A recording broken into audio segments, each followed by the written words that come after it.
terus for 2 kopi susu.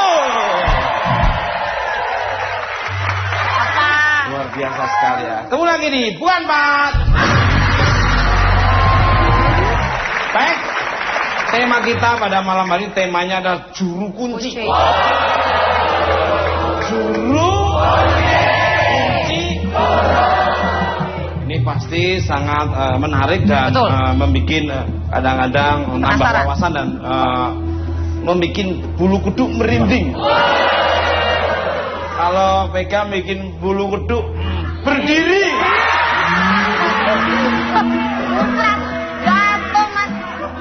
Nah, kalau begitu langsung aja kita ngobrol-ngobrol dengan bintang tamu saya yang sangat luar biasa ini. Kembali ke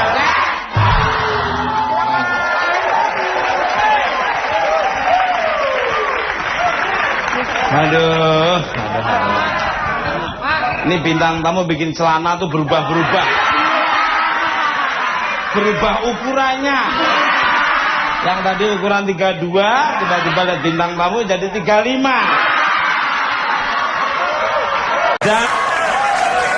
Dan membuat celana pendek jadi panjang.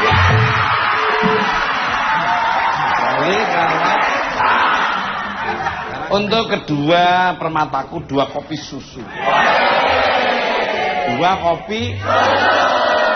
Coba melihat bintang tamu seperti ini, dudukmu udah tegap-tegap kan?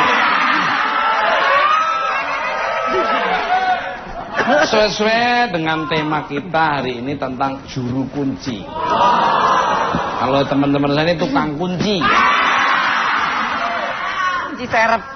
Pernah punya pengalaman apa sih membuat dengan juru kunci? Iya, kebetulan waktu Bentar, jangan dijawab dulu. Ya ilah, bilang mau dijawab. Karena pariwaranya itu luar biasa sekali. Dan tahu sendiri bukan mata tuh tontonan yang menghibur segala makhluk yang ada di bumi ini dan seluruh jagat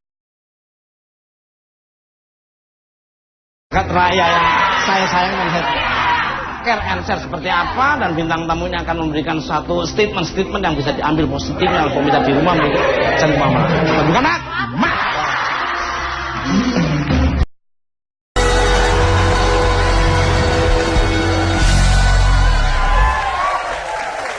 Oke Mas, bukan Mas. Balik untuk my love 2 kopi susu. Tetangga. Tetangga. Ini nggak tahu nih, tetangga ini selalu ada tetangga beli televisi meriang. Besoknya tetangga beli lemari es masuk angin. Besok tetangga beli mobil bawa ke rumah sakit. Terus tetangga dengar beli rumah, bendera kuning udah di depan.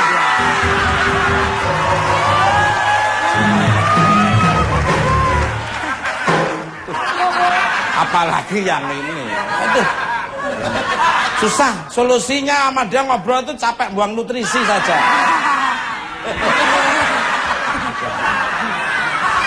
Enggak, kita cuma merasa kagum, Mas. Tapi lu harus sampai jatuh dong. Kita salut. Harus. Iya, harus Mas Tukul. Wajib itu. Yang berusaha untuk kelihatan pinter tuh keren banget, Mas.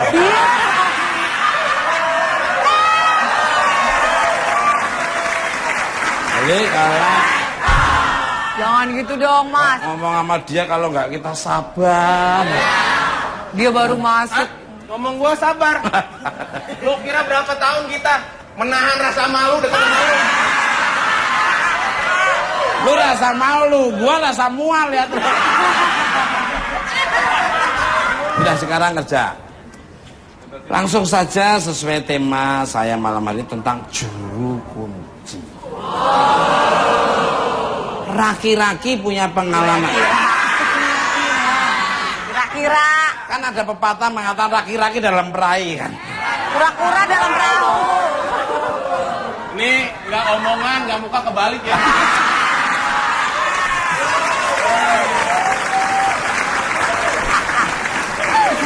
Punya pengalaman apa soal juru kunci? Monggo dari Susan dulu, monggo. Susan.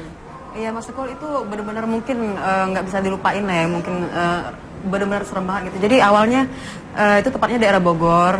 juru kunci itu menunjukkan ini tempat bersejarah atau apa gitu, ada para petinggi-petinggi, makam para petinggi gitu.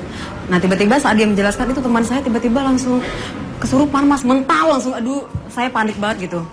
Mental dan sampai dia pucat tangan sampai gini-gini kan, matanya udah melotot, saya serem banget gitu.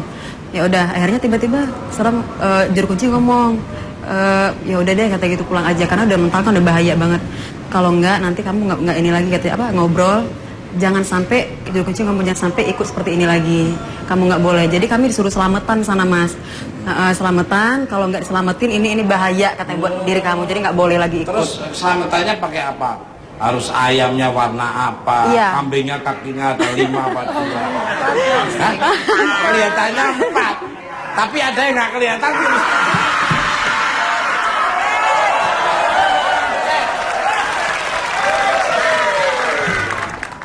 Kalau dari Yayang nih. Lo memang namanya Yayang. Bukan Yayang tuh sayang-sayang.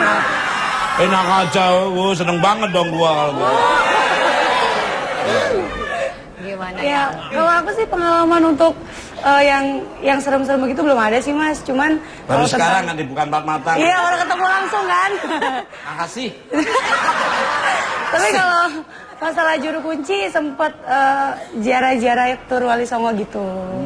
Kayak juru kunci. Ditemenin juru kunci di Cirebon juga.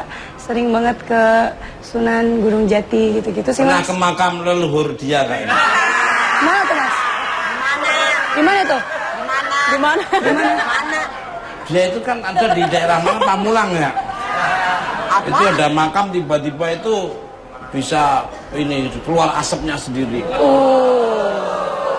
Nggak taunya tuh adiknya suruh bakarin apa.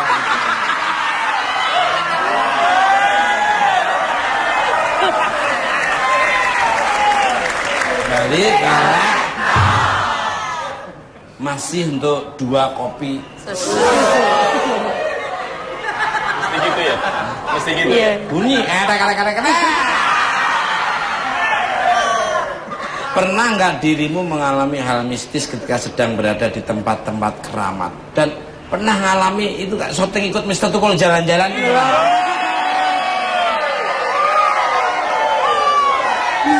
Monggo silakan dari Susan dulu. Iya waktu itu juga kebetulan di acara TV sebelah juga, program TV sebelah gitu ya. Itu tadi kejadian. Sebelah mana? Iya TV. Gua baru denger TV sebelah. Kan ada wayang sebelah ini TV sebelah. Ya itu tadi mas. Jadi pas ini tiba-tiba saya dengan teman duet saya itu tiba-tiba seperti ada aura yang buat kita berantem gitu mas. Jadi yang tadinya Mas, baru diomongin pemirsa. Aduh bahaya.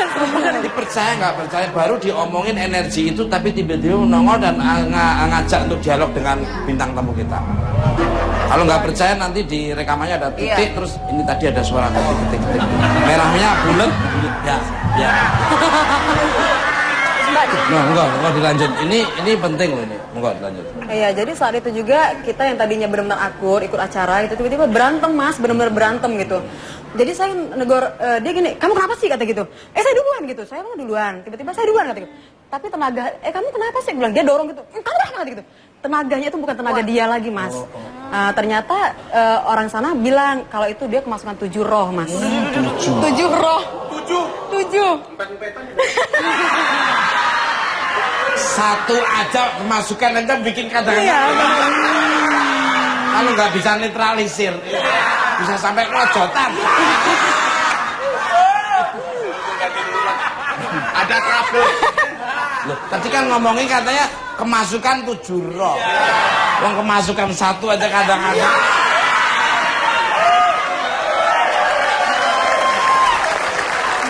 Jadi 7 ya. 7. Jadi tenaganya itu keluar banyak. Banyak banget mas. Tapi tak lihat Susan, kamu punya aura bagus. Apa tuh, Mas? Ada yang jaga. Alhamdulillah. Orang tuamu sendiri.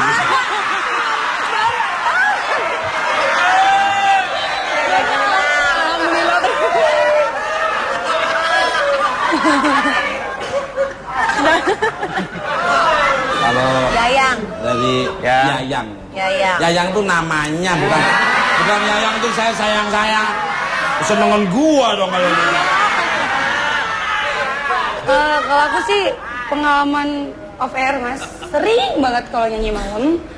Terus pulang itu kalau aku ngelewatin daerah yang kayak hutan-hutan gitu, dari jauh dari lampu itu udah kayak kelihatan kayak ada yang mau nyebrang gitu Mas. Pas kita tengok, ternyata sampingnya itu kali. Dan kali itu jalan buntu, nggak ada apa-apa gitu. Jadi yang nyebrang siapa? Nggak tahu. Aku ngelihatnya sih itu sering banget Mas. dirimu. Ngelihatnya itu bapak-bapak sih sebenarnya. Terus yang kedua ketiga jelas. Makanya aku pelan kan, langsung ngambil lampu panjang.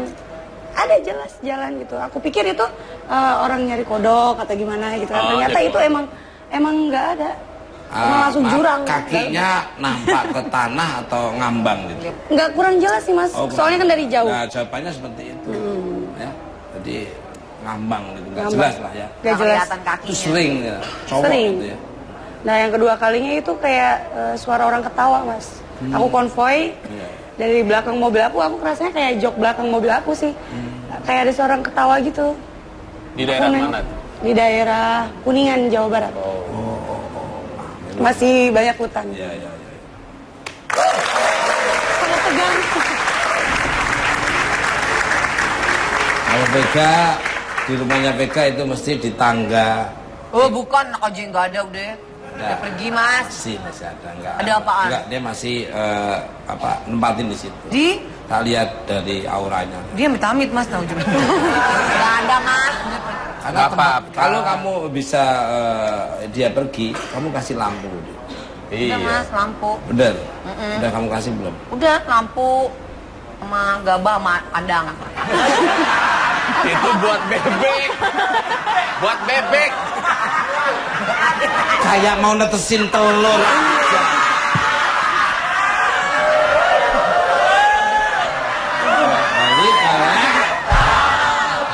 Balik pemirsa, bintang tamu saya yang pertama merupakan seorang artis ganteng yang mempunyai pengalaman yang berkaitan dengan para juru kunci dan tempat keramat. Siapa dia? Kita sambut Ali Zainal.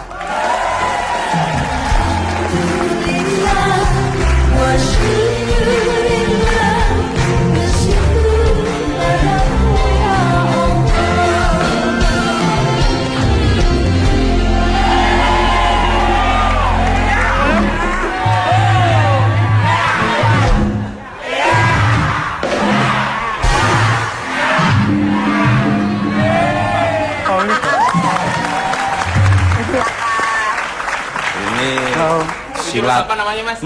Jurus apa namanya? Cikotok. Kampung gue. Ini main silatnya nggak sembarangan loh. Dari kecil. Iya. Kalau gue dalam kandungan. Silat dalam kandungan. Iya, dalam kandungan tuh merasakan makanan usapan dari orang tua.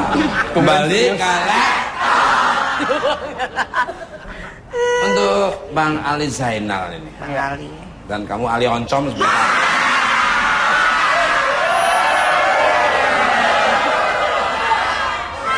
Apa kabarnya? Baik, Selamat alhamdulillah. datang di Bukan Paranormal. Udah lama kita. Iya. Akhirnya kembali lagi. Iya pastinya, karena memang aura dirimu kan positif dan energi saya itu magnetnya itu positif, jadi akan datang positif. Betul. Iya. Nonko. Menurut kabar burung yang saya terima Bang Ali waktu syuting di Pontianak, di lokasi kuburan massal mendapat pengalaman menarik mengenai juru kunci. Seperti apa sih ceritanya, monggo nih? Baik, juru kunci ini mungkin ada dua hal yang harus dipertegas dulu. Jadi juru kunci memang turun temurun dari darah, misal dari orang tua turun ke anak. Betul. Juru kunci yang kedua disebut ahlul bait atau tuan rumah yang dia dapat dari gift atau berkah ya. Jadi kadang-kadang dia tahu tentang sejarah sebuah makom, dia tahu tentang hal ikhwal tentang makom, akhirnya dia menjadi juru kunci. Nah kalau turun temurun biasanya dari bapak mungkin udah almarhum turun ke anak gitu ya. Nah bapaknya mungkin menerangkan tentang apa saja yang boleh dan tidak boleh. Karena setiap tempat pasti ada yang boleh dan tidak boleh. Kayak di sini mungkin boleh ngeliat Mas Tukul tapi nggak boleh ngeliat Vega gitu kan. Luar biasa. Sangat setuju sekali. Ya. Di namanya jalan kematian. Jadi jalan kematian, ya. Nama tempatnya jalan kematian. Itu pada saat kita masuk aja udah ekstrim. Jadi ada 7 makom massal di sana. Jadi panjang sekali. Sekarang di Auritana itu ada ribuan, terus ribuan. Jadi kalau misalnya kita kayak safari makom, jadi keliling gitu kayak safari makom. Ada beberapa macam yang mungkin harus kita sikapi bahwa perjuangan orang dulu tuh luar biasa gitu ya. Dari mulai alim ulama, pemuka agama, sampai dengan politikus dibunuh massal di sana. Jadi perjalanan mereka itu adalah jalan kematian dan mereka tahu jalan saya akan mati, saya akan dibunuh gitu. Nah ketemu sama juru kuncinya, ini ekstrim. Jadi juru kunci itu diam pertama kayak layaknya orang biasa. Pas dia duduk, terus kita ngomong, nggak lama kemudian saya tanya, kenapa Mbah kok pintunya tuh tidak menggunakan pintu? Pintunya kenapa menggunakan hordeng? Jadi rumahnya dia tuh nggak ada pintunya, cuma ada hordeng. Karena setiap waktu ada yang ngetuk katanya. Jadi pintunya tuh selalu diketuk. Kayak saya capek bukainnya gitu. Daripada saya capek bukain, sekarang pintunya saya angkat, jadi hordeng. Terus kenapa? Ya biarkan kalau mereka mau masuk aja. Loh siapa yang masuk, siapa yang ngetuk, ya nggak kelihatan gitu kata dia. Jadi setiap waktu ada yang ngetuk, setiap waktu akhirnya diganti hordeng. Akhirnya pas kita di situ memang hordeng itu buka terus tutup lagi, buka tutup lagi gitu kan. Nah ini aku bilang artinya juru kunci itu ya harus punya mental yang tinggi, harus mental yang kuat. Luar. Ini Bang Alim. Kamu untuk Bang Bangtot sebentar ya. Dikatain Bang Tut sama Bang Kotan. Bang Ali kan pernah ziarah ke makam-makam para ulama. Iya. Apakah sama di sana juga ada juru kuncinya? Ya baik, itu yang disebut dengan ahlul bait atau tuan rumah. Jadi tetap ada juru kuncinya. Namun sebelum lari ke sana sedikit ingin menyikapi yang Pontianak lagi. Ada satu makom pelajaran pesan moralnya digali makom itu sama juru kuncinya. Ternyata pas digali setelah sekian lama diangkat masih utuh bentuknya. Jadi jasadnya masih utuh. Ada 2 yang harus kita sikapi. Pertama ahli jannah sama ahli nar. Ahli nar pun tidak dimakan jasadnya oleh tanah. Kenapa? Karena jijik. Kalau ahli surga memang ditentukan oleh Allah bahwa tanah tidak mau memakannya. Gitu. Jadi kita harus bisa menyikapi 2 hal ini. Kenapa ahli nar tidak dimakan juga oleh tanah? Karena harus kan dari tanah kembali ke tanah. Artinya di dalam jasadnya ada sesuatu yang tersimpan, yang di luar dari kekuasaan kita, yang akhirnya tanah tidak mau sama dia.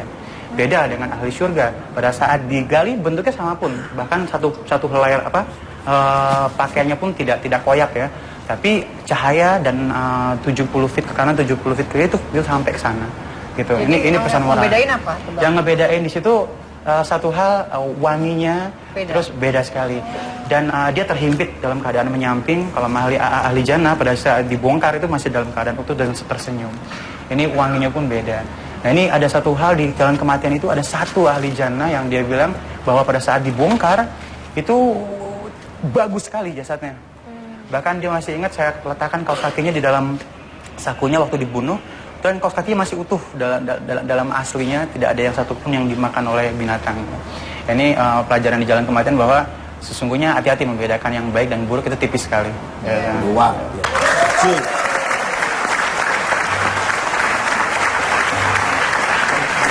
Ini ngomongin soal surga kok kamu ketakutan sekali Pak. Takut sih enggak, justru malah kagum, Mas. Iya, mata lo aja udah hitam, Pep. Bekas kerja.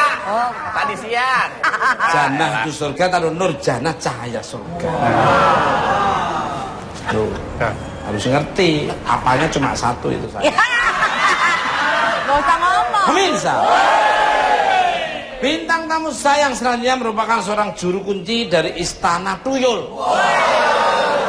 Istana Tuyul Arwana. Di daerah Klaten, Jawa Tengah, Central of Jawa ya. Sebelumnya saya panggil, kita lihat dulu cuplikan berikut ini. Sempat ke sana? Bisa. Masih penasaran? Iya. Supaya nggak penasaran, kita sambut langsung Bapak Dahono.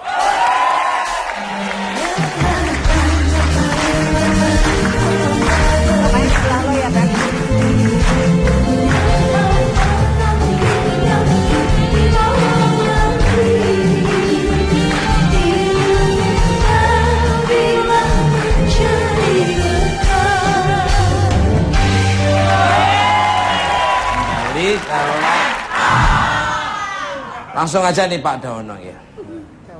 Sejak kapan Pak Dahono menjadi juru kunci di Istana Tuyul dan siapa sih yang memilih Pak Dahono menjadi juru kunci di sana? Saya ganti Bu tahun 2000. Kaget loh Mas. Mas, kaget. Pak Dahononya sampai kaget. Saya nggak mendekat ini perwakilan Tuyul ya. Care seperti apa yang akan diberikan pada pemirsa di rumah maupun studio tentang kenapa dipilihnya Pak Dahono? Apakah yang diceritakan dengan Mas Ali yaitu turunan atau memang dapat hidayah dari Tuhan Yang Maha Esa? Turunan itu tanjakan. Ikuti terus. Jangan tetap bukan Pak.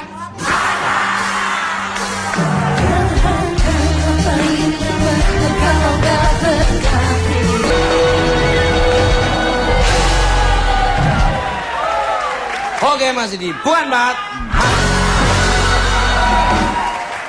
Balik ke untuk Pak Dahono. Sejak kapan Pak Dahono menjadi juru kunci dan siapa sih yang memilih Pak Dahono menjadi juru kunci? Monggo di. 2006 Pak. 2006 mulai itu. Ganti Ibu. Dulu kan Ibu. Ibunya Pak Dahono ya? Iya. 2006 ya. Udah dibekali apa aja sama ibu biasanya? Ya, cuma pesan-pesan gitu aja. Ya. Misalnya apa pesan? Pesannya misalnya apa? Ya suruh itu gantinya itu. Ganti Ibu itu. Gantiin ibu ya gitu. Iya. Terus ada? Iya. Ya kan anaknya itu 4. Saya yang bontot, yang disuruh saya gitu. Dipilih sama ibu, Sama Mas ibu. Dahono ya, padahal Ya. ada 4 anak. Ya. Mungkin ibu udah tahu kriteria ini kayaknya yang bisa hanya Pak Dahono. Iya. Karena saya mulai 88 sudah mewakili Ibu itu loh. Misalnya 88. seperti apa mewakilinya? Mewakili. Ya itu misalkan ada orang yang bikin sowan kita kan yang disuruhnya kan gitu. Sowan ke tempat eyang itu loh. Terus yang datang biasanya dalam daerah, luar negeri mungkin orang-orang bule atau Luar negeri aja ada, terus daerah juga ada kan gitu. apa saja sih tugas-tugasnya sebagai juru kunci di sana nih? Monggo Pak. Ya, istilahnya ya membersihkan di tempat lokasi, terus memintakan orang yang ada ya minat kan gitu. Terus malam Jumat ya bikin sajen-sajen di situ kan gitu loh. Biasanya kalau mereka datang tuh hari-hari tertentu atau terus membawa apa saja, mungkin teman-teman saya ada yang tertarik dan sebagainya. Itu harinya bebas tuh Pak, Oh, tinggal bebas. minatnya kan gitu. Siang malamnya Boleh, bebas. bebas. Kebanyakan hari apa? Kebanyakan tuh kemis Rebu itu ya. Malam. Menurut informasi yang saya dapat terima dari intelijen bukan Pak Mata, konon di pohon ketos tersebut dikuasai oleh sosok gaib atau tuyul. Kenapa kok tuyul-tuyul senang di pohon tersebut? Monggo Pak. Ya karena itu Pak, petilasan sejak dulu gitu loh. Itu pohon ketos itu ceritanya dari yang itu udah 700-an tahun lah. Lebih itu. Udah saya itu keturunan ke-6. Dulu kan mbah ibu terus baru saya kan. Di Indonesia atau di dunia pohon ketos itu ada berapa? Kok bisa cuma hanya di situ aja? Setahu saya cuma di tempat saya itu. Di situ. Nah, itu enggak bisa bibit, enggak bisa dicangkok itu. Berarti memang dipilih oleh Iya. itu tadi makhluk yang small chicken itu yang kecil-kecil. Kecil. Mengayam. Pohonnya ukurannya besar ya? Besar. Berarti makanya tumbuhnya di situ. Jadi nggak sembarangan ya. Dicangkok pun nggak bisa. Enggak bisa. Pohon ketos ini kan berada di sekitar pemukiman warga.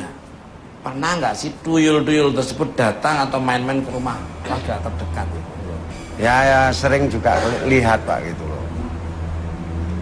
Tapi tidak apa itu ya istilahnya, kalau diniati itu malah nggak kelihatan, tapi kalau biasa aja malah nanti lihat dengan kan sendiri. gitu. Yang nggak disengaja-ngaja ya? Ya, gitu. Terlihat. Tuyul itu warnanya beda-beda atau sama atau Beda-beda Pak. beda-beda? Beda-beda. Gimana Pak? Berarti kayak permen dong kalau jalan itu. Gulali Mas. Warna-warni juga kan ya? Apa aja? Apa aja? Bener loh warna-warni.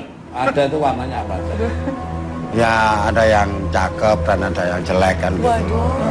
Warnanya Ya seperti anak itulah. Anak biasa gitu. cewek cowok. Ya. Maaf Pak, mengganggu nggak sih keberadaan tuyul di sekitar warga? Apakah pernah ada protes karena gangguan dari para tuyul nih Pak? Monggo Pak. Di wilayah di kampung kita Pak? Iya. Nggak ada. Nggak ada yang berani istilahnya Protes Sembrono gitu itu. ya. sembrono itu nggak ada. Ya, Nggak. memang pohonnya unik dan tidak Beda gitu, Mas? Beda. Bedanya? Pagernya padahal biasa, tapi di situ punya energi yang sangat luar biasa sekali. Nah, Pak Dahono mungkin lebih paham ya. Iya. Katanya banyak sekali tamu dari luar kota maupun mancanegara yang meminta keberkahan dan pesugihan di sana. Emang pesugihan apa yang ada di sana nih monggo nih Pak Dahono? Ya cuma satu arah itu aja Pak. Tuyul. Lain-lainnya nggak ada. Ya. Tuyul itu ya. Biasanya ritualnya ngapain tuh, Pak Dano? Malam Bawa- Jumat. Malam Jumat, Nah, bawa kembang, Ya sama itu sajen-sajen lah gitu. coklat nggak? Enggak. Pan nggak tahu nanya. Biasanya kalau bunga baunya sama coklat. Sekalian aja kasih brownies sekalian. Pak Dahono, berhasil tidaknya dia membawa tuyul dan biasanya orang itu ngambilnya satu atau dua tuyul atau tiga atau empat? Iya, Monggo. satu atau sepasang biasanya. Sepasang Pak. Cewek cowok atau cowok? Harus sepasang. Itu kenapa tuh Pak Dawono? Sepasang, harus sepasang. Harus pasang. Kenapa? Terus Pak? berhasilnya dia bawa jadi tuh seperti apa? Sampai deal gitu. Kan Ya? dia tahu toh Pak. Perasaan ada di rumahnya situ kan. Biasa sekali. Kalau enggak ya enggak kan. Biasanya apa yang bikin gak jadi Pak Dawono? Ya itu. Itu. Karena kan biasanya itu ada pantangan marah selama 40 hari itu. Gak boleh marah. Selama 40 hari itu enggak boleh marah. Terus? Berarti Yang saya nggak bisa bersangkutan diterima. itu. Harus sabar Mas. Harus sabar. Bukan darah tinggi marah-marah Yang mulu. ngurusin tuyul-tuyul ini berat tangan. Jadi harus sepasang dan begitu dia dapat itu cara jalannya waktu dia datang Datang. dan kita dapat Pulang. beda apa sama? Ya beda. Oh, udah. Merasa berat nanti kalau pulang tuh kalau udah gitu. Merasa berat si pemiliknya. Ya. Walau pakai mobil atau pakai becak itu merasa berat gitu. Merasa berat. Tapi dia sendiri pasti bisa lihat tuyul-tuyulnya. Yang bersangkutan Heeh. nanti bisa kalau memang ikut kan gitu. Oh, gitu. Tahu. Agak ini Iya. karena pohon ketos ini nggak sembarangan pohon. Betul. Iya. Pak konon katanya di sana ada berapa tuyul Pak yang Tidak di situ? terhitung kali. Wah tidak bisa dihitung itu sejak Ratusan? lama ya. Ribuan? Ribuan. Gitu. Paling tinggi itu tuyul berapa? Paling kecil berapa tingginya sama kecilnya? Tinggi. Ya seusia 3 tahun itu. Pak. Paling gede? Ya paling gitu. Oh 3 tahun, segini lah ya? Gini lah. Oh segitu. Ada yang Ada kecil-kecil? rambutnya nggak? Ada yang enggak ada yang punya Pak. Kayak orang gitu. Iya. Ada yang botak, ada yang Ada yang kotak dia dong tuh. botak.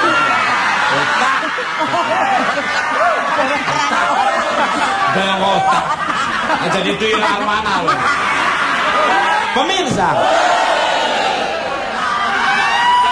bintang tamu saya selanjutnya merupakan seorang juru kunci gunung fenomenal di tanah Jawa. Sebelumnya panggil kita lihat cuplikan berikut ini. Yuk, gitu. Pemirsa pasti sudah nggak sabar dan penasaran. Daripada penasaran, langsung aja kita sambut juru kunci Gunung Merapi Pak AC.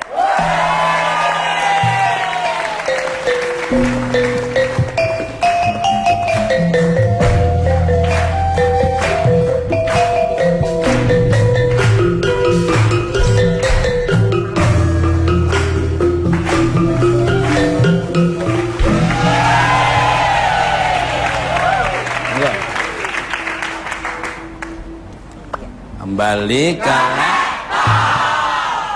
pripun kabare Pak AC? Saya Mas. Terima kasih. Thank you, you're welcome to Not for Eyes. Bisa hadir di Bukan Empat Mata. Ini acara yang sangat fenomenal dan ditunggu-tunggu oleh pemirsa di seluruh alam semesta yang lainnya. Dari dunia nyata maupun dunia gaib pada nonton semua. Ini yang nyata memang kelihatan segini, tapi yang nggak nyata lebih banyak dari. Mungkin Pak Asid paham, Pak Daono juga paham. Pak Daono udah lirik-lirik di sana, Pak Asid sudah tahu, udah bisa membaca situasi. Kalau ini ngelihatnya taunya hanya warna biru, ungu, merah. Untuk Pak Asih, sejak kapan Pak Asih resmi dilantik menjadi juru kunci Gunung Merapi? Apa saja tugas Pak Asih sebagai juru kunci Merapi ini? Monggo. Ya, iya. Terima kasih Mas Dukul. Iya. Saya dilantik menjadi juru kunci yaitu sejak pada tanggal 4 April 2011. Sebagai tugas saya yaitu pertama adalah melaksanakan yaitu sebagai tugas dari Keraton Yogyakarta. Pada setiap tahunnya itu ada namanya, itu ada labuhan di Merapi. Yaitu kami tugas saya. Yang kedua yaitu tugas saya adalah mengembangkan atau memelihara yaitu tentang budaya Jawa. Ya, begitu. Jadi dan juga kami juga menjaga kondisi alam yang ada di sekitar Merapi, ya di Merapinya. Setuju saya. Bentar ya Mbak, kopi susu dan Mas Ali ya. Katanya di sekitar Gunung Merapi banyak sekali tempat-tempat yang dikeramatkan. Yang Kira-kira ada hal mistis apa yang ada di sekitar Gunung Merapi? Monggo. Ya. Kalau di sekitar Gunung Merapi itu di samping juga fenomena alam, di situ adalah kaitan dengan labuan itu juga ada istilahnya di sana ada yang namanya itu yang sapu jagat. Di situ adalah yang menunggu. Nah istilahnya kalau di Merapinya itu yang menunggu Gunung Merapi. Konon menurut informasi yang saya dapat bahwa keberadaan Gunung Merapi itu ada sangkut pautnya dengan kerajaan pantai selatan yaitu Nyi Roro Kidul.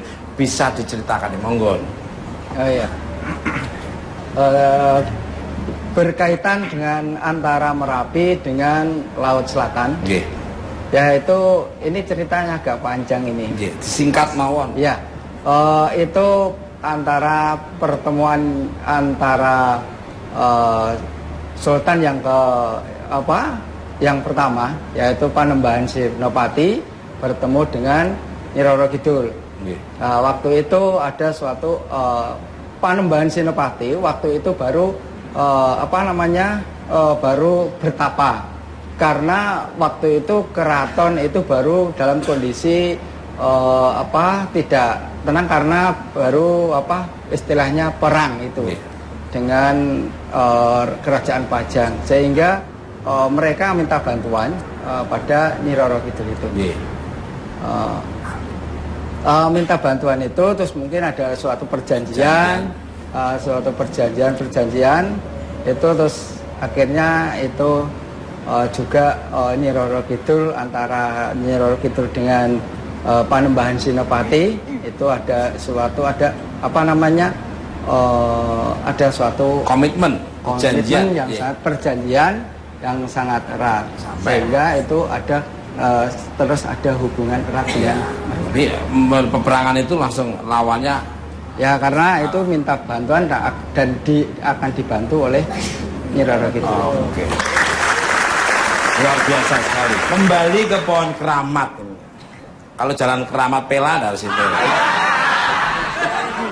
Apa betul saking keramatnya pohon ketos itu semua warga tidak berani mengambil ranting atau daun yang jatuh di sekitar pohon? Bisa diceritakan? Betul Pak.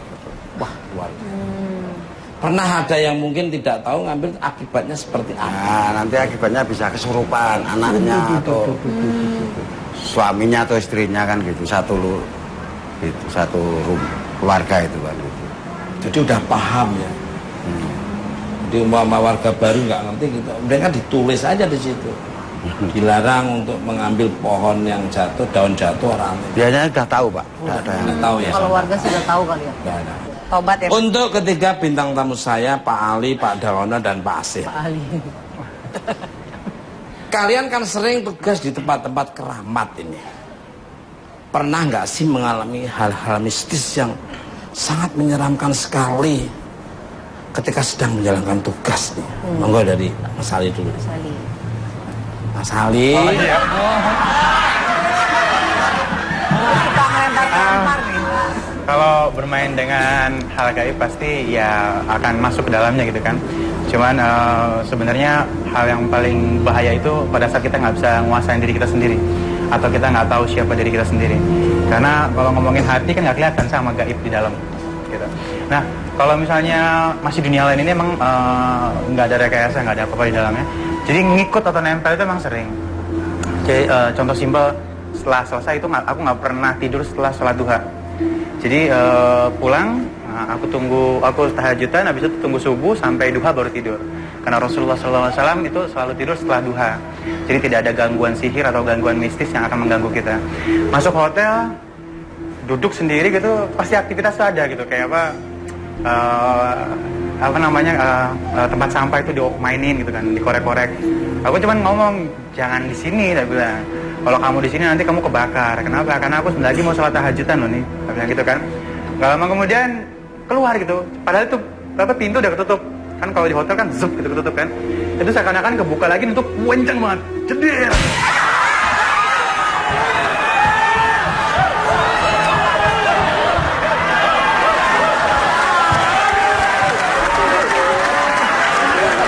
Gua kaget bener loh. Untung bibirku nggak copot lagi. Kalau sampai copot bisa jalan dengan sendirinya. Terus pintu nutup sendiri. Dan sebenarnya dia itu bukan keluar gitu, cuman tipu muslihat. Karena yang namanya jin itu selalu membuat tipu muslihat ya. Dia bilang keluar tapi tetap masih di dalam. Jadi ternyata dia hanya buka, ditutup lagi sama dia gitu. Seakan-akan saya sudah keluar gitu. Oke gitu, selesai kan urusan. Tiba-tiba di kamar mandi itu kan kalau ada sebuah hotel itu di kamar mandi yang kita bisa nerawang di dalamnya kalau misalnya ada orang mandi kalau lampu nyala gitu kan. Betul. Aku bilang, loh, kok masih ada di situ? Aku bilang gitu ya. Terus dia main-main gitu apa yang di dalam kamar mandi kan. Wah, saya bilang tak siksa nih kamu di sini kan. Karena aku sholat tahajud masih ada. Nah ini ada sebuah fenomena bahwa di kamar mandi itu kalau kita masuk harus baca doa. Nah, karena memang tempat mereka di sana ya. Sehingga ada yang bilang baca doa dari luar, ada yang baca doa di dalam, tapi dalam hati ya. Kalau di luar boleh dilafadzkan. Nah ini artinya dia berlindung di kamar mandi gitu kan. Wah hebat nih aku bilang nih. Artinya wallahu a'lam bishawab. Tembus gak sih ke kamar mandi doa kita itu yang jadi permasalahan kan, tergantung iman kita. Artinya dia kayak gua aman di kamar mandi gitu. Habis itu aku diamin di kamar mandi, aku masuk kamar mandi itu udah berubah semua kan. Oke aku bilang nih, wah rusuh nih aku bilang nih. Udah habis itu aku keluar, aku sholat itu aku sarapan, kabur dulu, sempet takut gitu kan, kabur. Habis itu balik lagi duha, tidur, benar dia masuk dalam mimpi. Jadi tuh anak kecil gitu, terus dia ngikutin dari belakang gitu kan. Terus aku bilang, aku lagi berdiri di antara orang, kok ada anak kecil di samping. Terus saya tak gandeng anak kecil itu, tak pojokin ke pojok, saya bilang, kamu jangan ikut saya, itu dalam mimpinya. Bilang, kamu jangan ikut saya, kamu nanti kesiksa ikut saya. Terus dia diem ngeliatin aja gitu, rambutnya panjang segini, perempuan gitu kan. Jelas banget kelihatan. Lah itu yang disebut rep-repan jadi akhirnya. Jadi di tidur itu langsung nggak bisa gerak, jadi kayak kekunci. Dia kayak nusuk di bagian belakang gitu. Wah ini hebat, saya bilang nih, PR nih saya bilang. Akhirnya aku nyebut Allah yang pertama, Allah yang kedua, Allah yang ketiga, lepas. Nah pas lepas kita itu bagaimana menyikapi hal itu, maka ta'awuzlah dan buanglah ludah ke sebelah kiri 3 kali tanpa mengeluarkan ludahnya.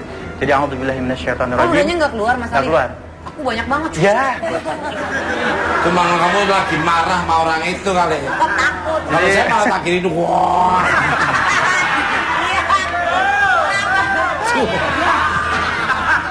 Tahu 3 kali kan, a'udzubillahi minasyaitonirrajim, a'udzubillahi minasyaitonirrajim 3 kali. Jadi aku berlindung dari godaan syaitan dan terkutuk. Ini banyak orang salah malah istighfar. Istighfar itu artinya bukan berlindung kepada godaan syaitan dan terkutuk, tapi minta ampun. Jadi kalau misalnya ngeliat setan, astagfirullahaladzim, bukan itu. Harusnya kita tahu, a'udzubillahi minasyaitonirrajim. Nah ini akhirnya kita itu, terus aku balik posisi tidurku, khair, alhamdulillah nggak ada godaan lagi. Wow. Jadi pengalaman mistisnya seperti itu. Ini kalau Pak Dawono nih, monggo. Hono. Monggo. Ini ada jedeng lagi nggak nih? Ya kalau tentang tempat keramat itu tetap ada rasa Pak, ada rasa karismanya kan gitu. Nggih, nggih. Misalkan kita pas nyekar ya itu juga ada perasaan kan gitu. Merinding kan gitu itu pasti ada kan gitu. Yang paling menyeramkan apa? Selama dari 2006 sampai sekarang pada Hono. Ya Pak, paling menyenangkan nanti ada kayak ada bisikan dari yang situ kita itu. Kalau Pak Asih, monggo.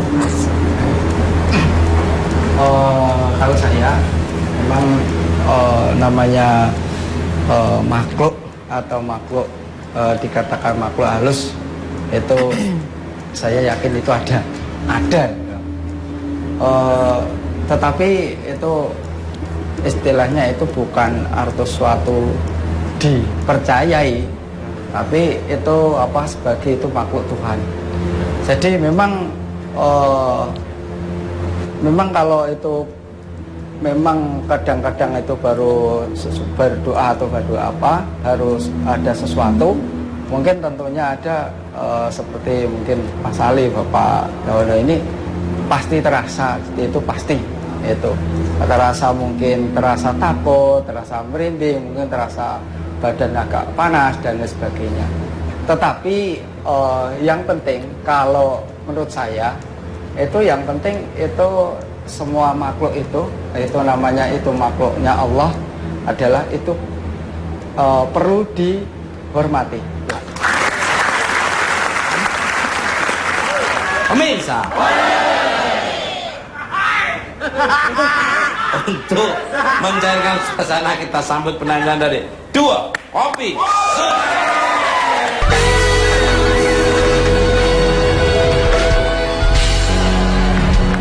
Oke Pak, jadi buang Pak. Pemirsa, tugas dan tanggung jawab yang diberikan oleh seseorang maupun pemerintah merupakan sebuah amanat yang harus dipertanggungjawabkan dan dijaga dengan baik. Terima kasih untuk bintang tamu saya pada malam ini, Ali Zainal, Dua Kopi Susu, Pak Dawono dan Pak Asih. Dan terima kasih untuk pemirsa di rumah maupun studio. Saya hanya Sasgiden dan sekolah tidak ada motivasi untuk melecehkan. Dan kalau ada kata-kata yang kurang berkenan kami mohon maaf.